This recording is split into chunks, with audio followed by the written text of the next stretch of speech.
Sir, Donald Trump പ്രഖ്യാപിച്ച സമാധാന ഉടമ്പടിക്ക് ശേഷം ബന്ദികളെ വിട്ടയക്കാമെന്ന് ഹമാസ് പറയുന്നു.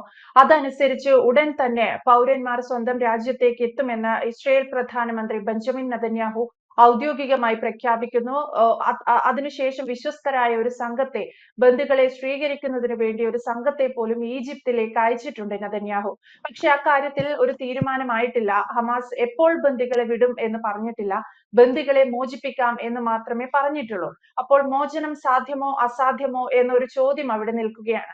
പക്ഷേ ഈ വിഷയത്തിൽ ഹമാസ് ബന്ദികളെ മോചിപ്പിക്കാം എന്ന് പറഞ്ഞിരിക്കുന്ന കാര്യത്തിൽ തുടർന്ന് വന്ന ഇത്തരം നെതന്യാഹുവിന്റെ, ഇസ്രയേലിന്റെ, ട്രംപിന്റെ ഉൾപ്പെടെയുള്ള ചില വിഷയങ്ങളിലൊക്കെ കേരളത്തിലെ മാധ്യമങ്ങൾ, അല്ലെങ്കിൽ കേരളത്തിൽ കുറെ നാളുകളായി ഗാസ വിഷയത്തെ, ഹമാസിനെയൊക്കെ അഡ്രസ് ചെയ്തുകൊണ്ടിരിക്കുന്ന ഒരുപാട് ആളുകളുണ്ട്, ഒരുപാട് സംഘടനകളുണ്ട്, ഒരുപാട് മാധ്യമങ്ങളുണ്ട്. ഇവരൊക്കെ ഈ ഒരു ഹമാസ് പറഞ്ഞിരിക്കുന്ന കാര്യത്തെ, അല്ലെങ്കിൽ ഈ വിഷയത്തെ എങ്ങനെ വിലയിരുത്താനാണ് സാധ്യത? അവരുടെ ഒരു നിലപാട് എന്തായിരിക്കും?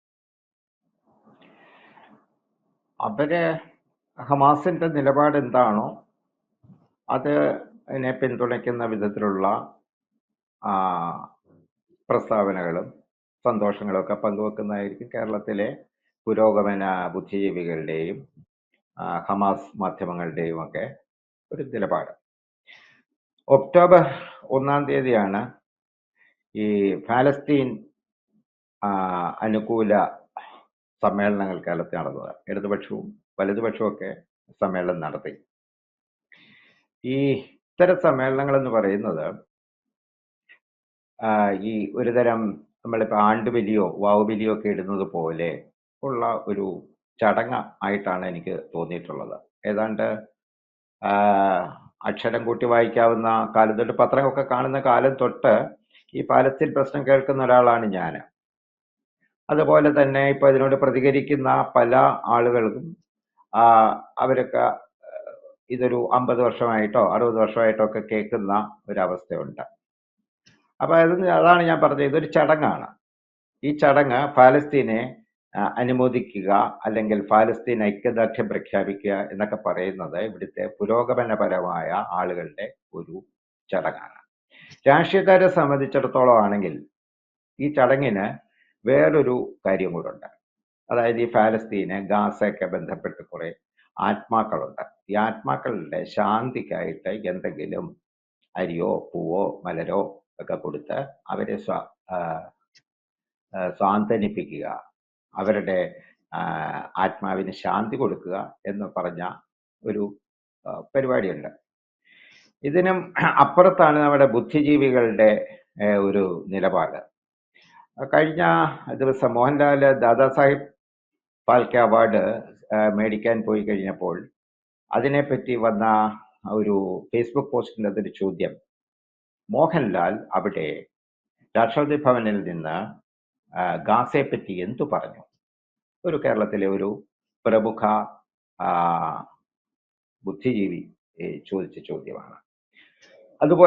അതുപോലെ തന്നെ പറയുന്ന ഒരു കാര്യമാണ്, ഗാസയിലെ കുട്ടികളെ പറ്റി ഓർക്കുമ്പോൾ എനിക്ക് ചോറിറങ്ങുന്നില്ല എന്നാണ് പറയുന്നത്. ഇന്നത്തെ പത്രം നോക്കിക്കഴിഞ്ഞാൽ ഇന്നത്തെ എല്ലാ പത്രത്തിലും ഒരൊറ്റ ചിത്രമാണ്, ഒരേ ചിത്രം ഒരുപോലെ എല്ലാ പത്രങ്ങളിലും കൊടുത്തിരിക്കുന്നത്. അന്നേരം ഇതൊരു കേന്ദ്രീകൃത ഏജൻസിയിൽ നിന്നാണ് ഇത്തരം ചിത്രങ്ങൾ വരുന്നത്.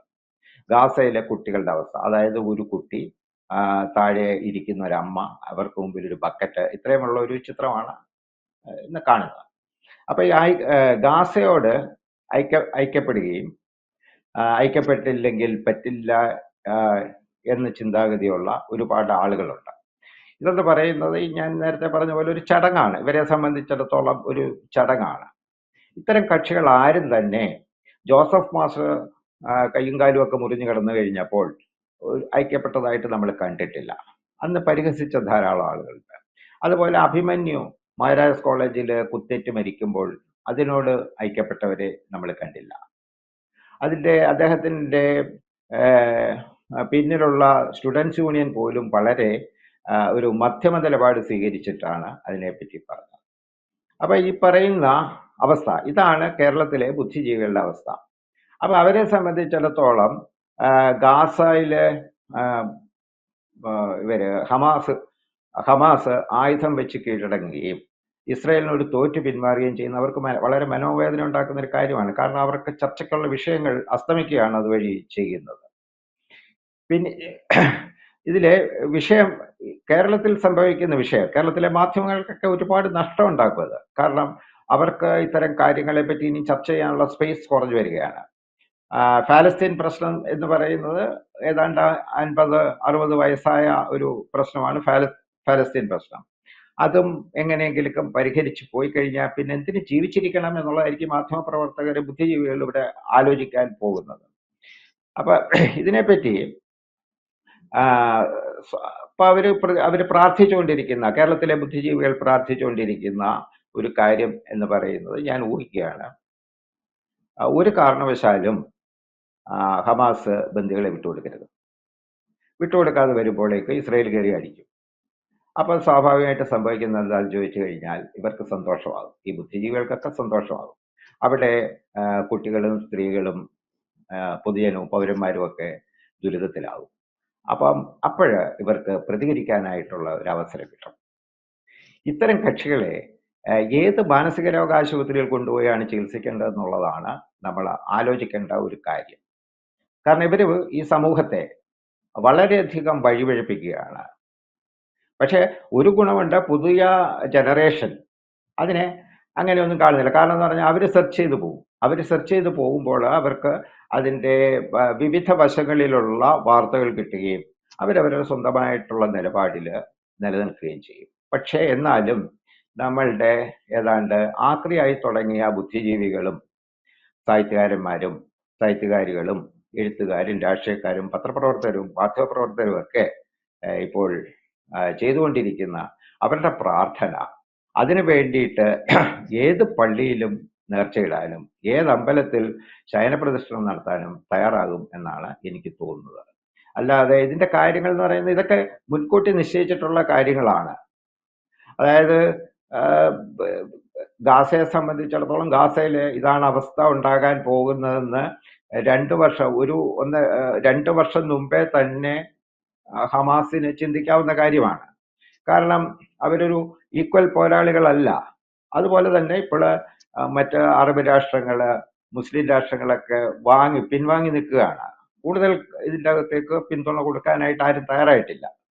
അതുകൊണ്ട് സ്വാഭാവികമായിട്ട് സംഭവിക്കാൻ ഇടയുള്ളത്, ബന്ദികളെ വിട്ടുകൊടുത്തില്ലെങ്കിൽ അപ്രതീക്ഷിതമായ ഒരു മുഹൂർത്തത്തിൽ ഇസ്രായേൽ കയറി അവിടെ പ്രശ്നം ഉണ്ടാക്കും, അടിക്കും. ഇനിയിപ്പം ഈജിപ്തിലാണ് ബന്ദികളെ സൂക്ഷിച്ചിരിക്കുന്നതെങ്കിൽ ഈജിപ്ത് കൂടെ സൂക്ഷിക്കേണ്ടി വരും, അത്രേ ഉള്ളൂ. ഈജിപ്തിന് ഇവരുടെ പരിധിക്ക് പുറത്താണെന്നൊന്നും നമുക്ക് പറയാൻ പറ്റില്ല. അപ്പൊ ഏറ്റവും സ്വാഭാവികമായിട്ട് സംഭവിക്കാവുന്ന കാര്യം എന്ന് പറയുന്നത്, ഈ പറയുന്ന ബന്ദികളെ അവര് വെക്കുകയും വീണ്ടും ഈ യുദ്ധത്തിന്റെ കനലുകൾ സൂക്ഷിക്കുകയും ചെയ്യാനുള്ള സാധ്യതയാണ് ഹമാസ് തുടരാൻ പോകുന്നതാണ് എനിക്ക് തോന്നുന്നത്.